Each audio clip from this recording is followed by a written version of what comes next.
तो क्लास 10 सामाजिक विज्ञान का सेट 5 हम लेकर हाजिर हैं। तो चलिए मेरे प्यारे बच्चों, हम लोग आज की इस क्लास में देखने वाले हैं ऑब्जेक्टिव के सेट 5। इससे पहले हम लोगों ने जेमा सारथी YouTube channel and coaching centre पर जैक बोर्ड क्रेश कोर्स के थ्रू सेट 1, 2, 3 और 4 का वीडियो हम अपलोड कर चुके हैं। मुझे यकीन है कि आप सभी बच्चे सेट 1, 2, 3, 4 को अच्छी तरह से देख लिए होंगे, पढ़ लिए होंगे, इन सभी प्रश्नों को समझ लिए होंगे और अपने नोट्स भी बना लिए होंगे। और अब आज हम देखने वाले हैं सेट 5।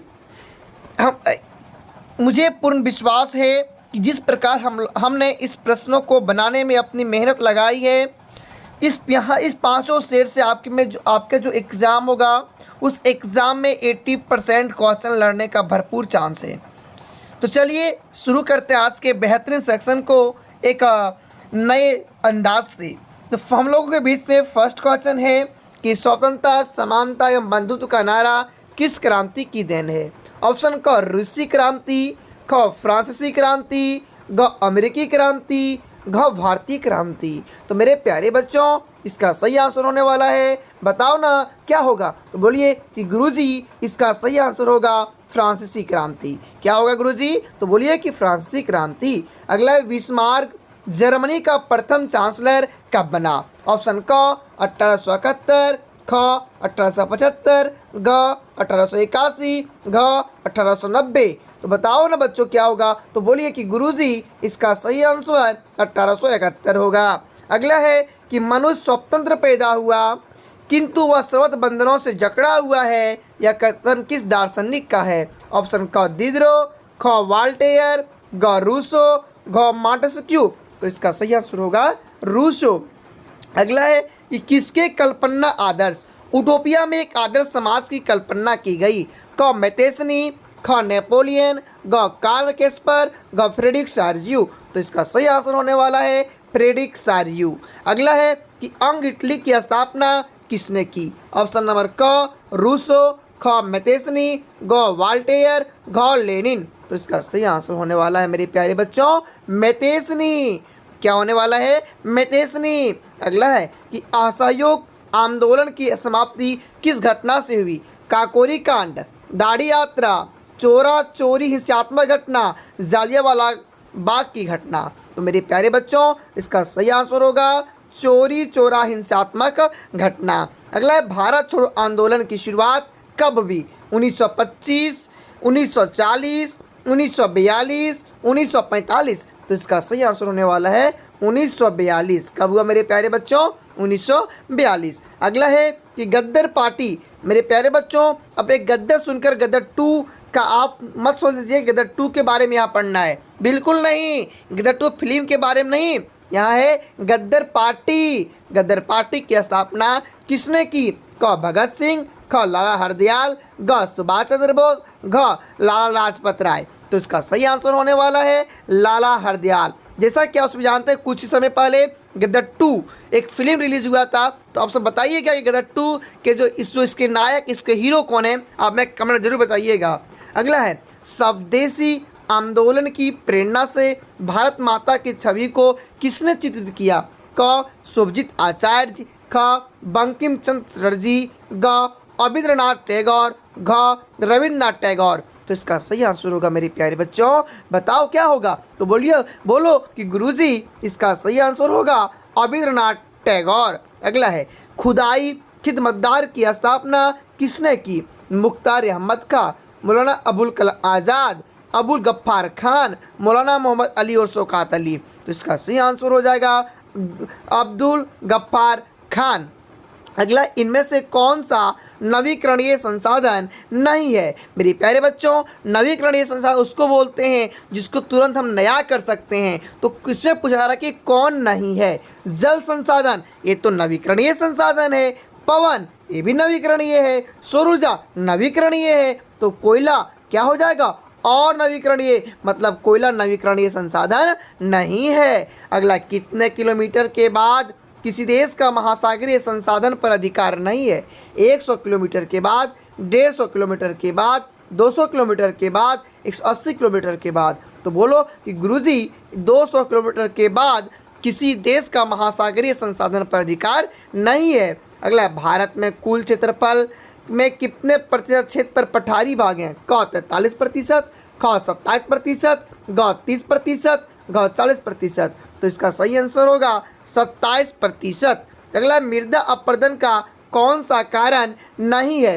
जल, वायु, हिम, वन। तो इसका सही आंसर होगा वन। वन जो है वह मृदा अपरदन को रोकती है, जबकि यह होने नहीं देती है। तो इसका सही आंसर हो जाएगा वन। अगला है, भारत में उपलब्ध स्तनधारियों में से कितने प्रतिशत को लुप्त का खतरा है? 10%, 20%, 30%, 40%। तो मेरे प्यारे बच्चों, इसका सही आंसर हो जाएगा 20%। अगला है कि सदाबहार वृक्ष चिड़ एवं औषधीय वनस्पति हैं या किस राज्य में पाया जाता है? तो ऑप्शन क बिहार, ख झारखंड, ग मध्य प्रदेश, ग हिमाचल प्रदेश। तो इसका सही आंसर हो जाएगा हिमाचल प्रदेश। अगला है, पेड़ एक विशेष सीमित दयालु और उदारपूर्ण जीवधारी हैं जो अपने असर पोषण के लिए कोई मांग नहीं करता और दानशीलता पूर्वक अपने जीवन की क्रियाओं को भेंट करता है। यह सभी की रक्षा करता है और स्वयं पर कुल्हाड़ी चलाने वाले विनाशक को भी छाया प्रदान करता है। यह कथन किसका है? ऑप्शन नंबर क महात्मा गांधी, ख गौतम बुद्ध, ग विनोबा भावे, घ सुंदरलाल बहुगुणा। तो इसका सही आंसर होगा गौतम बुद्ध। अगर आपसे प्रश्न पूछा जाए कि चिपको आंदोलन की शुरुआत किसने किया था, तो इसका आंसर हो जाएगा सुंदरलाल बहुगुणा। किस लिए? तो पेड़ों को बचाने के लिए।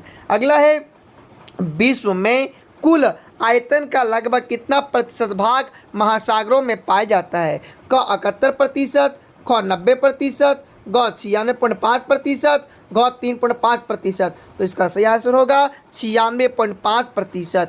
अगला है, बहुउद्देशीय परियोजनाओं का कौन सा लाभ है? बाढ़ पर नियंत्रण, सिंचाई की सुविधा, जल विद्युत उत्पादन, उपयुक्त सभी। तो इसका सही आंसर होगा उपयुक्त सभी। अगला है, पश्चिम राजस्थान में जल संग्रहण की रीति किस कारण से कम हो रही है? क वर्षा नियमित होने से, इंदिरा गांधी नहर से बारहमासी जल सुविधा से, भूमिगत जल स्तर में कमी होने के कारण, इनमें से कोई नहीं।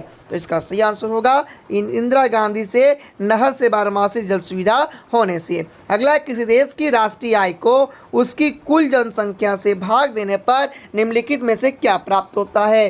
प्रति व्यक्ति आय, सकल घरेलू उत्पाद, मानव विकास सूचकांक, सकल राष्ट्रीय उत्पाद। तो प्रति व्यक्ति आय, यानी हमें किसी देश की प्रति व्यक्ति आय निकालना है तो देश की कुल जनसंख्या और देश की कुल आय से क्या करना होगा? भाग देना होगा। अगला है, एक अमीर परिवार की लड़की के लिए विकासात्मक लक्ष्य क्या हो सकता है? अधिक दिनों तक काम मिले? नहीं, बिल्कुल नहीं होगा। उसके भाई को जितनी स्वतंत्रता मिलती है उतनी ही स्वतंत्रता उसे भी मिले, बेहतर मजदूरी मिले, अधिक बिजली प्राप्त हो। तो एक अगर अमीर घर की लड़की है तो वह चाहेगी कि जितनी स्वतंत्रता मेरे भाई को मिला है उतना स्वतंत्रता मुझे भी मिले। अगला है, शिशु मृत्यु दर क्या सूचित करता है? तो शिशु मृत्यु दर सूचित क्या करता है? ऑप्शन क 7 वर्ष और उससे अधिक आयु के लोगों में साक्षर जनसंख्या, ख किसी वर्ष में पैदा हुए 1000 जीवित बच्चों में से 1 वर्ष की आयु से पहले मर जाने वाले बच्चों का अनुपात, ग स्कूल जाने वाले कुल बच्चों की संख्या, घ 1 वर्ष में जन्म लेने वाले कुल बच्चों की संख्या। तो मेरे प्यारे बच्चों, इसका सही आंसर होगा किसी वर्ष में पैदा हुए 1000 जीवित बच्चों में से 1 वर्ष की आयु से पहले मर जाने वाले बच्चों का अनुपात। अगला है, निम्नलिखित में से ऊर्जा के मुख्य स्रोत कौन कौन से हैं? पहला कोयला, ख पेट्रोलियम, ग विद्युत, ग उपयुक्त सभी। तो मेरे प्यारे बच्चों, बताओ इसका सही आंसर क्या होगा? तो बताओ ना कि गुरुजी इसका सही आंसर होगा उपयुक्त सभी, मतलब कोयला भी होगा, पेट्रोलियम भी होगा, विद्युत भी होगा। अगला है, निम्नलिखित में से कौन सी आर्थिक गतिविधियां तृतीय क्षेत्र में नहीं आती है? तो मेरे प्यारे बच्चों, हमने पहले आप लोग को बता चुके हैं, सेट 1 में भी 2, 3, 4 हर बार इस बात को रिपीट किए थे कि जो आर्थिक जो क्रियाएं होती है 3 प्रकार के होते हैं। पहला प्राथमिक क्रियाएं, द्वितीय क्रियाएं, तृतीय क्रियाएं। प्राथमिक क्रियाएं का संबंध पृथ्वी से जुड़ा हुआ है, जैसे कृषि करना, मत्स्य पालन, मुर्गी पालन, पशुपालन। और द्वितीय क्रियाएं का संबंध पहली क्रिया से जो वस्तु प्राप्त होती है उससे वस्तुओं का निर्माण करना है।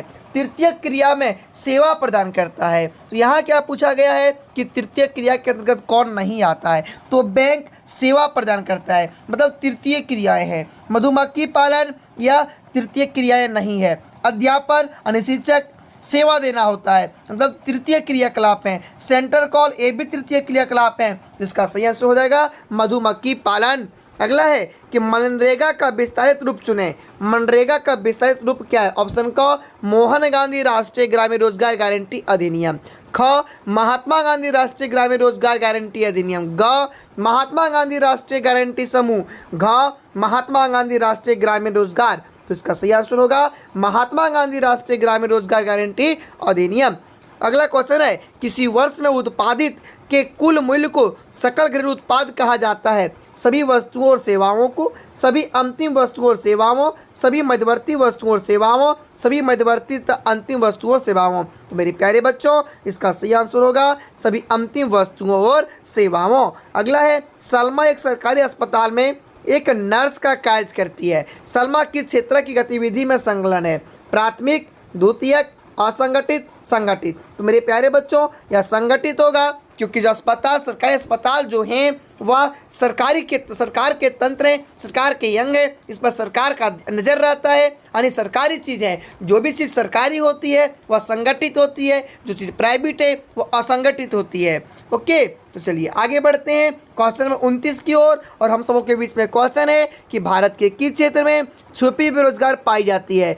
औद्योगिक क्षेत्र में, कृषि क्षेत्र में, सेवा क्षेत्र में, इनमें से कोई नहीं। तो कृषि क्षेत्र में आपका 30वां नंबर क्वेश्चन है इस क्षेत्र के श्रमिक माल का उत्पादन नहीं करते हैं। क प्राथमिक, ख द्वितीयक, ग तृतीयक, घ चतुर्थ। तो तीसरा जो है वह वस्तुओं का निर्माण नहीं करता है बल्कि सेवाएं प्रदान करता है। अगला है क्वेश्चन नंबर 31 कि बेल्जियम में सत्ता की साझेदारी के संबंध में कौन सा कथन असत्य है, मतलब गलत है?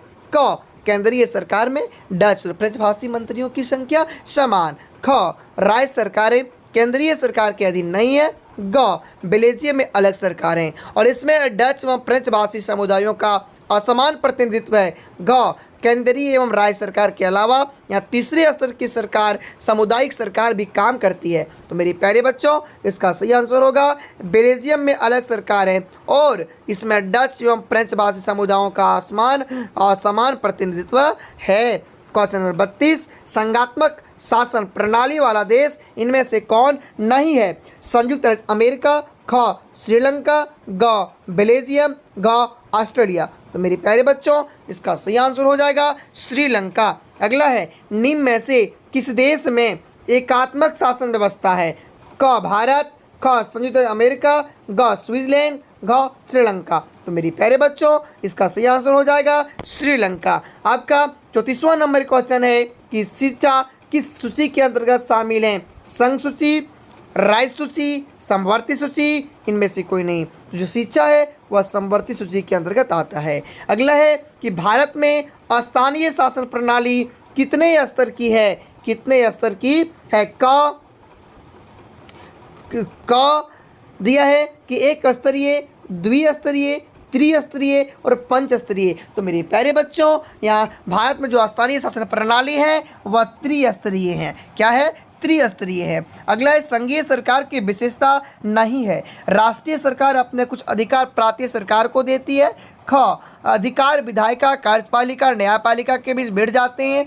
ग निर्वाचित अधिकारी ही सरकार में सर्वोच्च ताकत का उपयोग करते हैं। घ सरकार की शक्ति शासन के विभिन्न शस्त्रों के बीच बढ़ जाती है। तो मेरे प्यारे बच्चों इसका सही आंसर होगा निर्वाचित पदाधिकारी ही सरकार में सर्वोच्च ताकत का उपयोग करते हैं। आपका 37वां नंबर क्वेश्चन है इनमें कौन सुमेलित है, मतलब कौन सही है? संघ सूची, पुलिस, कृषि, व्यापार, राज्य सूची, प्रतीक्षा, बैंकिंग, संचार, ग समवर्ती सूची, वन विभाग अधिकार, ग अवशी शक्ति, केंद्र सरकार। तो मेरे प्यारे बच्चों जो अवशी शक्ति है वह केंद्र सरकार के अंतर्गत आती है। तो यह बिल्कुल सही आंसर है। अगला है कि इनमें से कौन सा एक हित समूह का उदाहरण है? किस समूह का? हित समूह का, क टीएमसी, ख एनसीपी, ग बीएसपी, घ बामसेप। तो इसका सही आंसर होगा बामसेप। अगला, नेपाल में हुए जनसंघर्ष को निम्न में से क्या कहा गया? पर्यावरण आंदोलन, ख सूचना के अधिकार का आंदोलन, ग लोकतंत्र के लिए दूसरा आंदोलन, घ इनमें से कोई नहीं। तो मेरे प्यारे बच्चों, इसका सही आंसर होगा लोकतंत्र के लिए दूसरा आंदोलन। आपका 40वां नंबर प्रश्न है, जो आपका अंतिम प्रश्न है सेट नंबर 5 के। अगला है कि लोकतंत्र और जनसंघर्ष के संबंध में क्या असत्य है? लोकतंत्र का जनसंघर्ष के माध्यम से विकास अवरुद्ध होता है। ख लोकतंत्र का जनसंघर्ष के माध्यम से विकास होता है। ग लोकतांत्रिक संघर्ष का समाधान जनता की व्यापक लामबंदी के जरिए होता है। घ संघर्ष और लामबंदियों आधार राजनीतिक संगठन होते हैं। मेरे प्यारे बच्चों, इसका सही आंसर होगा लोकतंत्र का जनसंघर्ष के माध्यम से विकास अवरुद्ध होता है। तो मेरे प्यारे बच्चों, इस प्रकार हम लोगों ने क्लास 10 के सेट नंबर 5 को कंप्लीट कर चुके हैं। अब हम लोगों को जाना है सब्जेक्टिव की ओर। तो चलिए एक बार और भी आपको सूचना देना चाहता हूं कि जो भी बच्चे सेट नंबर 1, 2, 3, 4, 5 को नहीं देखे होंगे, एक बार इसे ज़रूर देखिएगा, क्योंकि यहाँ से आपके 80% क्वेश्चन मिलने वाले। क्यों? क्योंकि हमने जो भी प्रश्न बनाया है विगत वर्षों में पूछे गए प्रश्नों को ही बनाए हैं। तो चलिए फिर मिलते हैं आपसे अगले वीडियो में सब्जेक्टिव प्रश्नों के साथ। तब तक जय हिंद।